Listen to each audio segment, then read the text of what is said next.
Yun. Pare ako kanina nga gusto ko sana sabihin, baka kapapanood lang niya ng pelikula ni FPJ, mga sa mga bagong programa. Sabi ko, eh, tapos may laro pa, medyo wala pa sa mood si Paring Pido.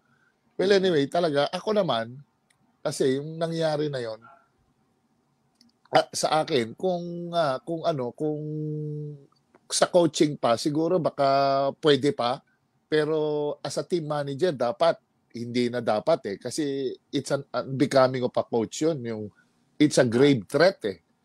Eto namang a grave threat, eto namang kabila pare, tinitignan ko din na parang saywar nga yung nabanggit mo. Siyempre 'pag sa laro 'di ba,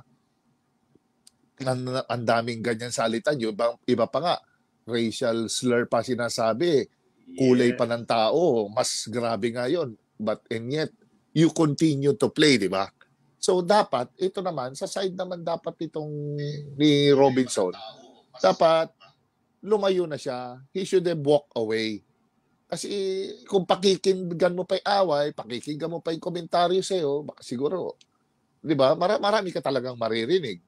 So siguro dapat kasi with this experience, with this, I'm sure hindi lang naman dito naglaro yan, naglaro na yan sa maraming maraming lugar. Dapat alam niya na ang drill diyan sa mga ganyang heckler or sinasabi ng mga fans, sinasabi ng mga official. So dapat ano na siya ron.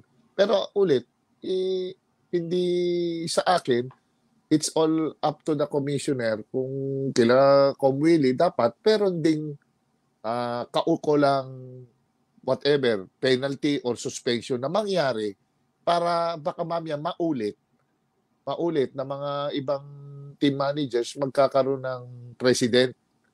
'Di ba na, oh, bakit kay Coach Bido ni-let go? Eh, bakit ako? Nasabi ko lang ito. Ano na ako? Pinainan ako, sinuspindi ako, 'di ba? So, it's more on it will be a test of character para kay Kong Willie Marshall dito, eh. Dapat this is the time para niya ayusin yung mga polisiya ng mga officials ng diyan sa PBA, yung mga demeanor ng mga players, hanggang saan ba lang dapat kayo, o ang official, hanggang saan lang din dapat kayo para gumanda yung liga.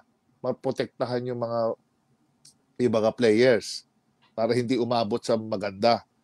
Kaya yun ang ano, yun ang dapat na ma-address kaagad nila commissioner kasi marami naman yan talagang mga nangyayari sa loob ng court. Pero knowing si Coach Pido, joker si Coach Pido. Talagang Yes. alaskador, talagang ano yan siya, talagang marami na siyang ganyang nangyari. UAAP, sa eskwelahan, sa pro, talagang parang action star si Coach Pido, eh. Talagang maano rin, agresibo. Pero hanggang doon lang, hindi naman niya kamong hanggang sa labas, meron pang follow-up na away or what. Wala akong na-experience na gano'n.